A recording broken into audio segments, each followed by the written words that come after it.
Today we're upgrading our Defender camper for winter adventures.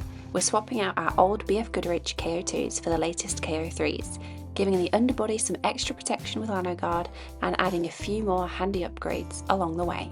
Let's get started and make our Defender ready for winter.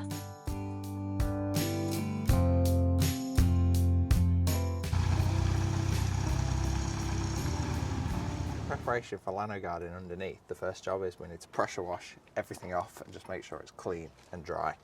So we're going to get on with that now.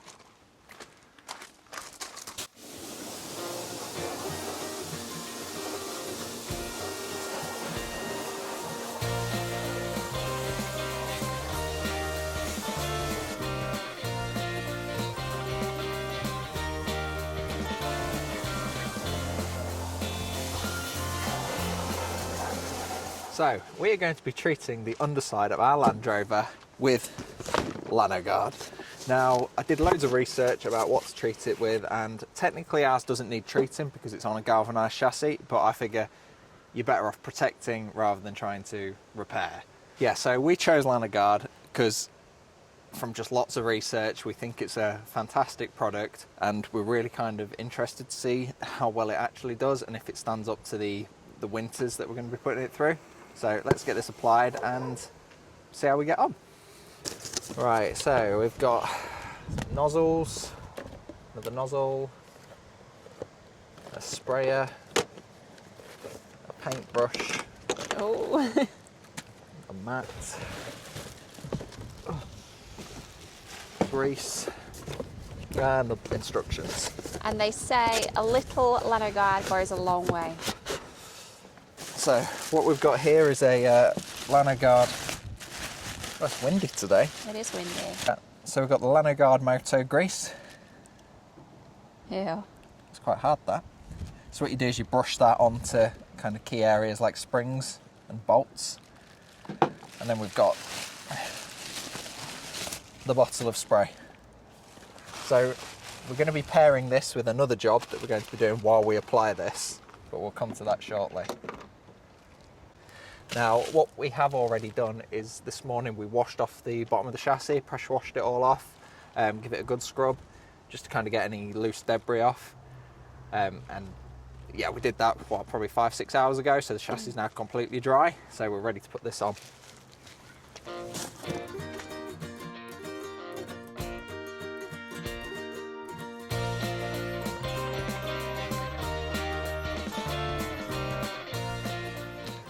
There we go, and that is it, I think. So what we've got for application is we've got this sprayer nozzle just for getting most areas, and then we've got this little one here that you can put in your chassis rails and other holes to like kind of spray all over it. So we'll give them both a go, see how we get on.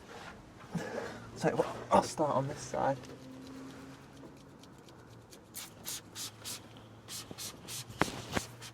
Well, that's extremely quick.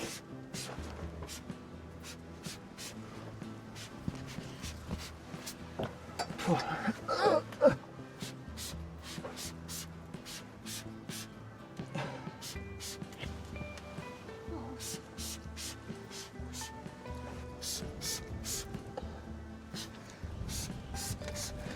can't think what it reminds me of.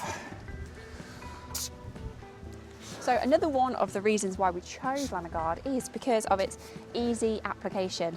As you can see, Brandon's just spraying it on now. It's just easy to apply. Not really any fuss with it, is there? Not at all. But I suppose the big question is it actually worth it? Unfortunately, I think that's the time will tell. It is.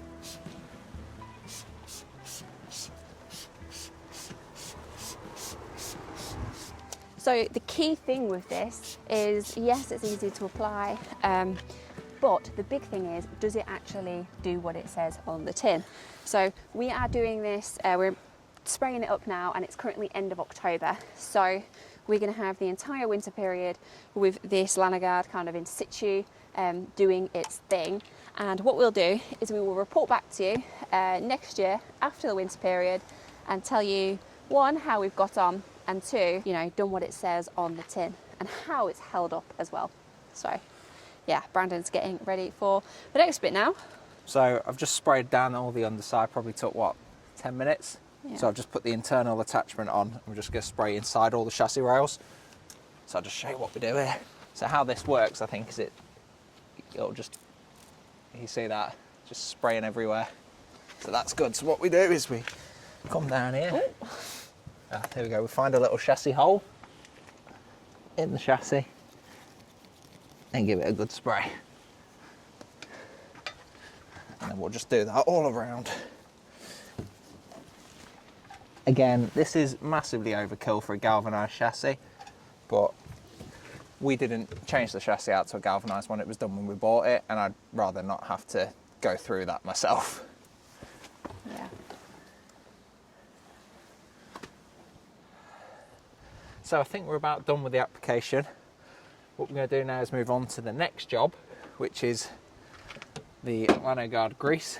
Now we're actually going to be changing out these wheels and tyres to some new ones, so we'll go take a look at them. But while the wheels are off, we're going to do all the arches while we can get to them properly and put the grease on stuff. So let's get cracked on with that now. So we've currently got on our Land Rover Defender BF Goodrich KO2s, and we're changing these. Well, we're changing the tyres because they are starting to crack and they're not really up to scratch. So we definitely need new tyres. And we also bought new wheels as well, because the Landy didn't come with a spare and we just struggled to find one that would match it. So we got a 4x4 tyres, is it? 4x4 tyres do a really good kind of deal, package deal, where you can get your new wheels, new tyres, all in one, delivered, and they've been dropped off this morning. So let's go check out our new tyres and wheels. Okay, so here we have 5 brand new tyres, and now we have gone for the brand new BF Goodrich KO3s after much research, and we've also got some brand new black steel wheels as well, 5 of them.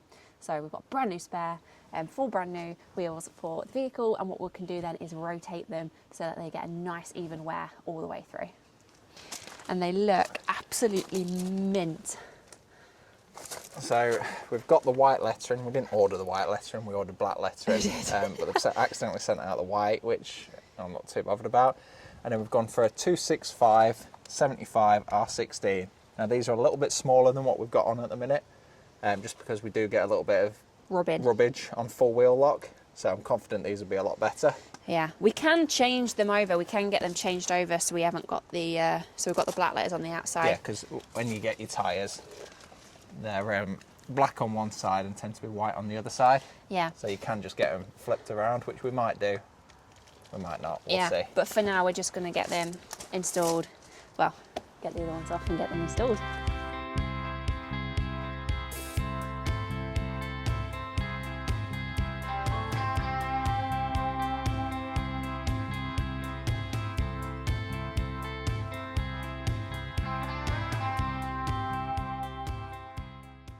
So a little bit of info about the KO3s and why we've gone for it. Been really happy with the KO2s on the Landy. We were going to go for the KO2s on our van, but they are an expensive tyre, so I decided to go for a cheaper one, and that did not pay off. So the KO3 is kind of the updated version of the KO2. It's supposed to be better in the snow, better in the mud, better on fuel, just generally a better tyre. Now the other reason we've gone for these is because of, it's on here somewhere,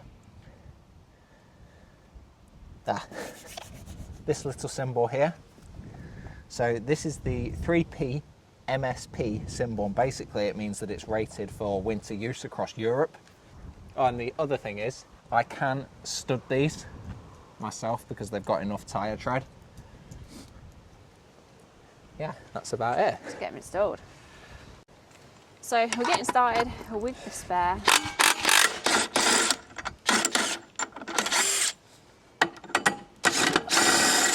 God, this is a game changer.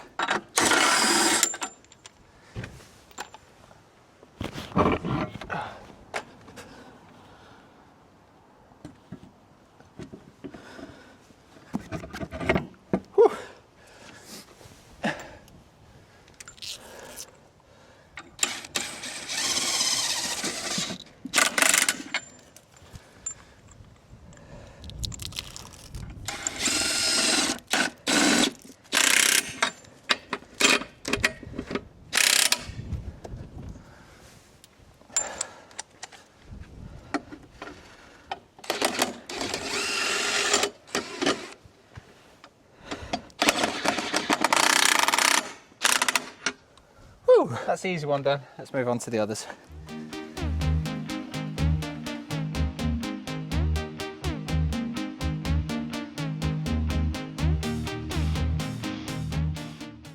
So now we've got this wheel off, another thing we're doing while we're down here is just inspecting the brakes. Now, they don't look to be in very good condition, so that will be coming up on the list. And the other thing I'm going to do is just spray some more Lanoguard all around while I can get to everything, get all the arches completely. And we're also going to put a bit of the moto grease on some of the bolts, in particularly the spring, which we've only just replaced, so they're in good condition already.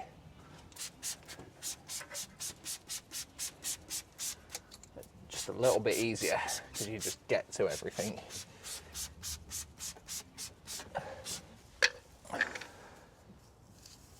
Oh, I think that could probably do with warming up a bit.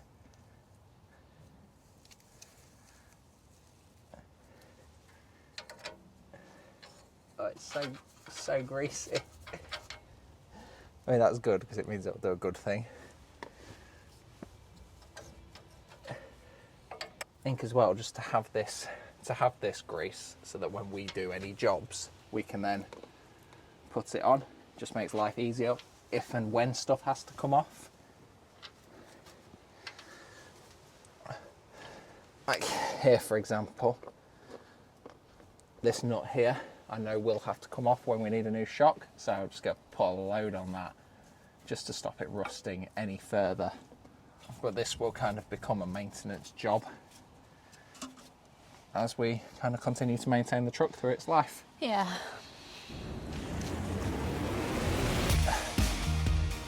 There we go, we'll just put these next to each other so you can just see what's going on. There we go. Well, they're quite a lot smaller actually. A lot, aren't they? Yeah, they are. Anyway, you can see, what can we see then? It's kind of got a very similar shape. It's a lot narrower. I think what it has is lots more of these cross cuts, which help with water displacement and extra grip. It's got like these bigger slits as well. This one's got no big slips. Oh, we'll see. Okay. Let's get them fitted. So the other thing we're going to do while we're at it is we have just a cheap Amazon tyre pressure monitor. So what I'm going to do is just take those off and put them on.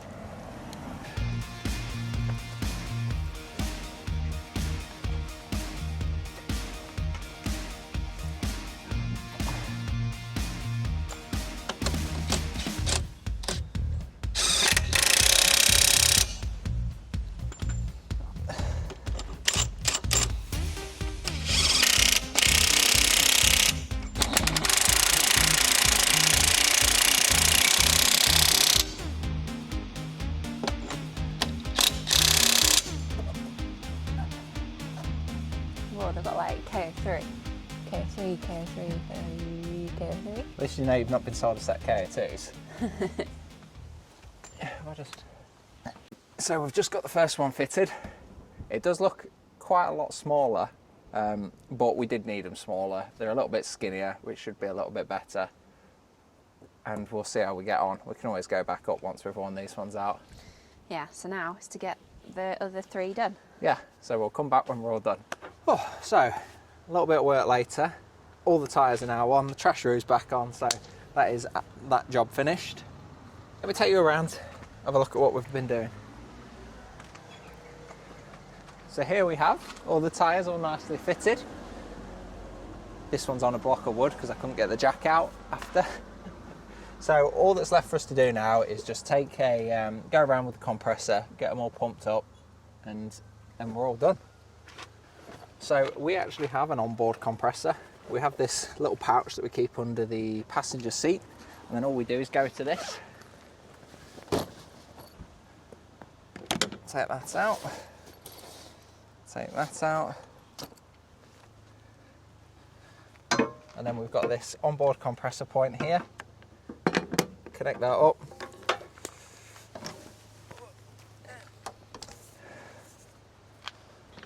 Connect that to there. And then we just turn it on from the driver's seat.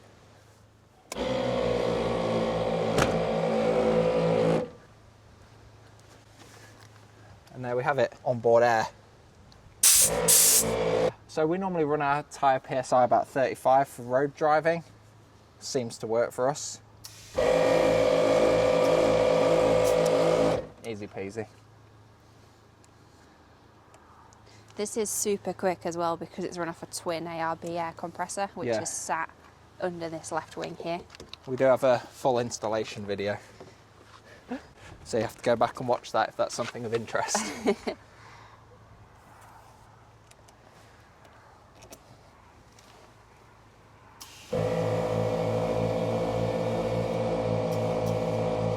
God, it's so quick.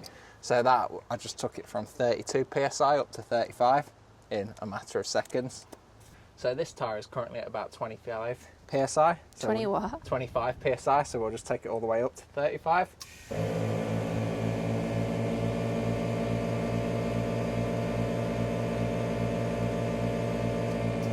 That's 30.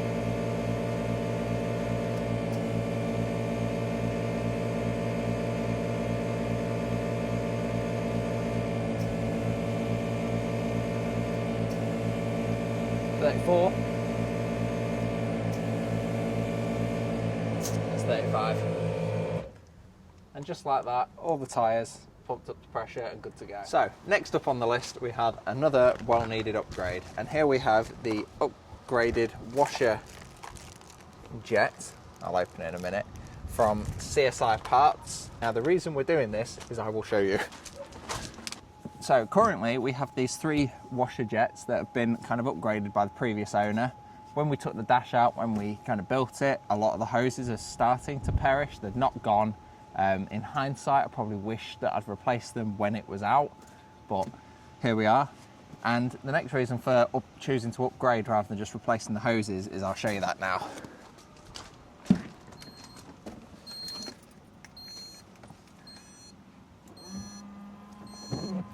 Now that, although it looks pretty good, when you're going down the motorway, is pretty atrocious. Take a little closer look. Go on.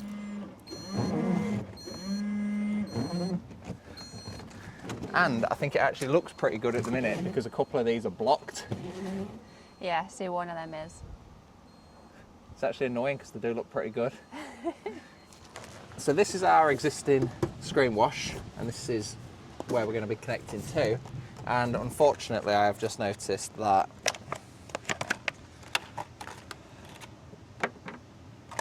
that pump looks to be very different.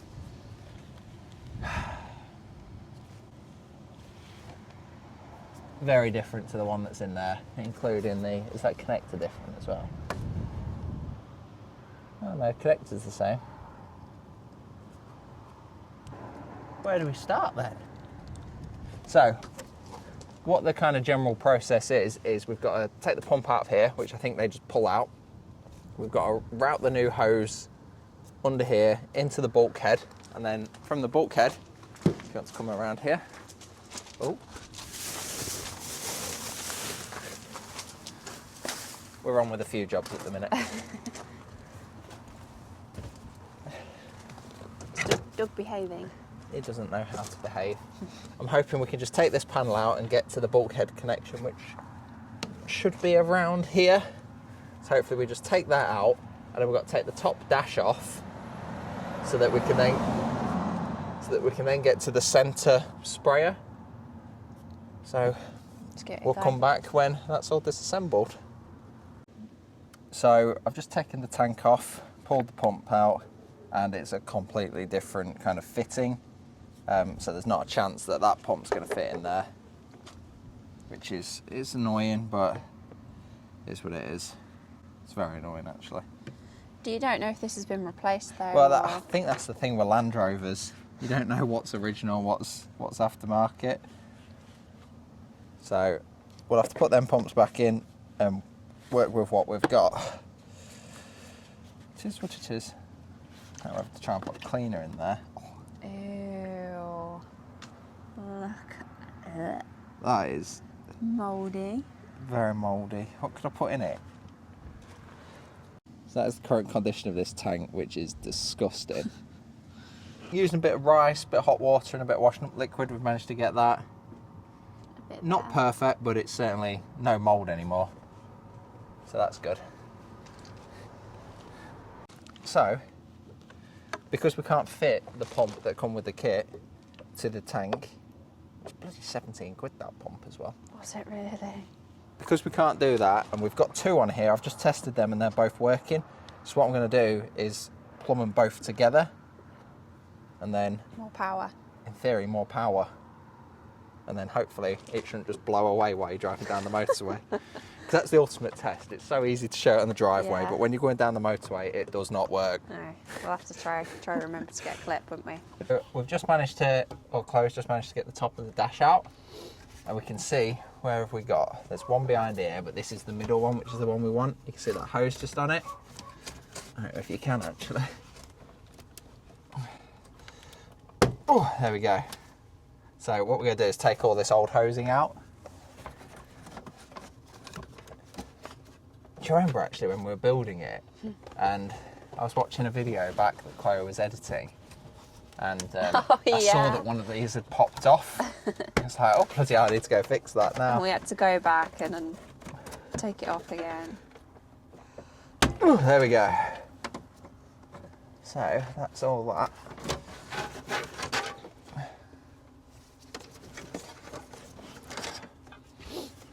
So that is all the original hosing out. So to remove the original, what do you call them, washer jets, I just got a 13mm deep socket, and hopefully they're not overly rusted on or anything. Oh, I might need you to go hold that from the outside. Hold well. Spinning around. Here we have it. We have the 3 original washer jets removed. It's left a little bit of a mess on the dash. On the dash? On the outside. On the bulkhead. A couple of holes. Right, how bad are they? I've not. Oh, Just get fine. Just need some grommets. Just get a couple of like rubber grommets. That'll do that. So, up next is to fit this beaut. So we're just going to put this one in the middle.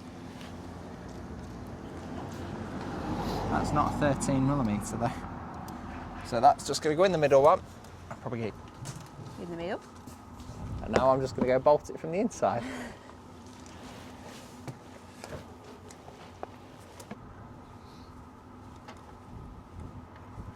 So we've now got the nozzle, washer jet nozzle installed, and now all that's left to do is to put the pipe in.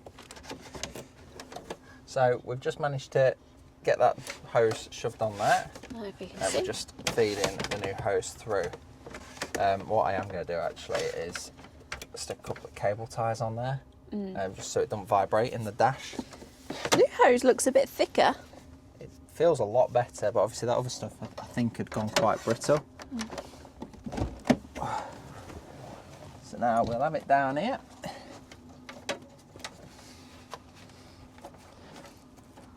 And then through the bulkhead hole, we need to get some CT1 in the other hole. So, hose is through to the bulkhead, so we'll just put that on one of the pumps. Nope. I'll just put it on loose now, because then we'll plug all that in and just give it a test.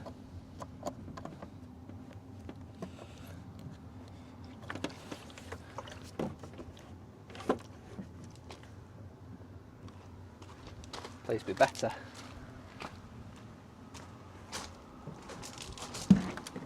Oh! What's that? Oh, it's fine.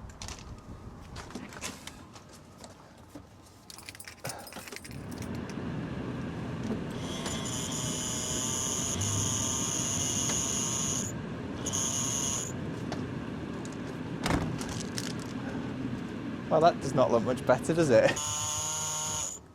Because of the pump.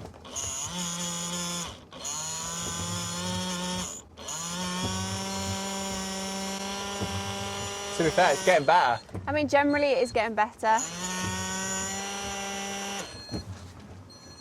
It is spraying. No, that is a lot better actually. Yeah, it is. Initial thoughts were I was like, what the hell have we spent our done? money on?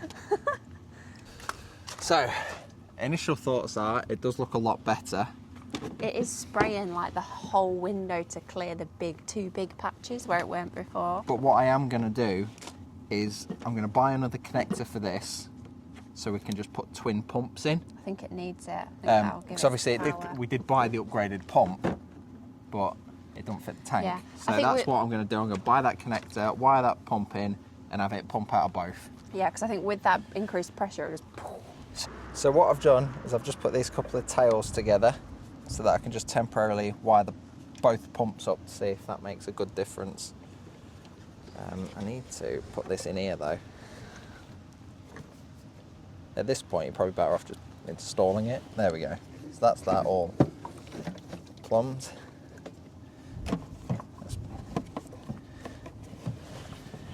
Yeah, that'll do. And then, which way does that go? So it's green on the left.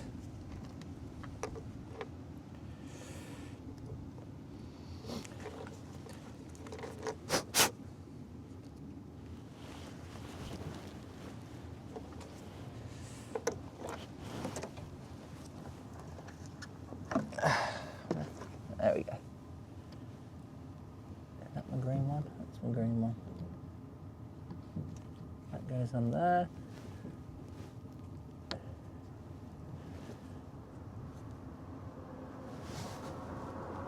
That goes on there. Right. Let's check we've got that one working before we put them both in.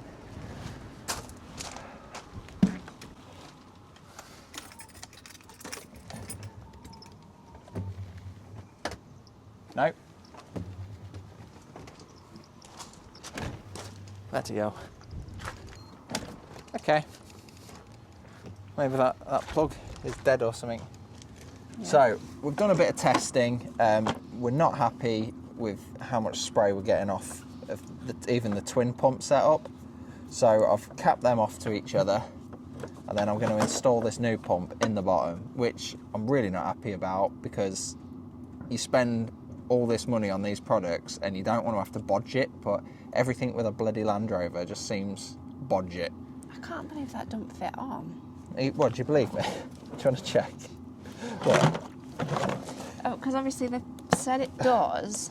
Because I take this out, which is all it should have been, is I take that out and then put the new one in. But like that one don't come apart at all. That's a sealed box. That's so frustrating. It seems consistent with Land Rovers and it's so annoying. But we've tried it with this pump and it does the job. I mean, we wanted to upgrade it, and if we don't do that, then it ain't going to be an upgrade. That's so that's annoying. In there. They're sealed off to each other. And then we're going to drill a big hole in the bottom of the tank. Seal it up with a bit of what? CT1? Well, it shouldn't need sealing because it's got that rubber bung on it. So it shouldn't need sealing, but we probably will cover it in CT1 and probably glue that on with CT1 as well. Yeah. Is it what? More screen time? More screen time from one? Here's the star.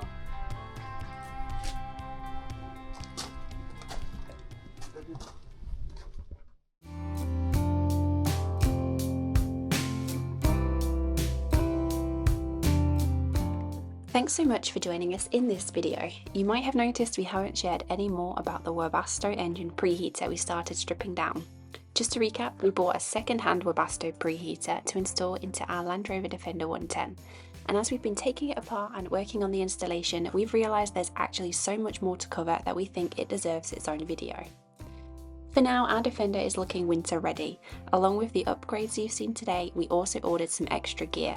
A second pair of max tracks, new recovery equipment, snow chains, and so much more.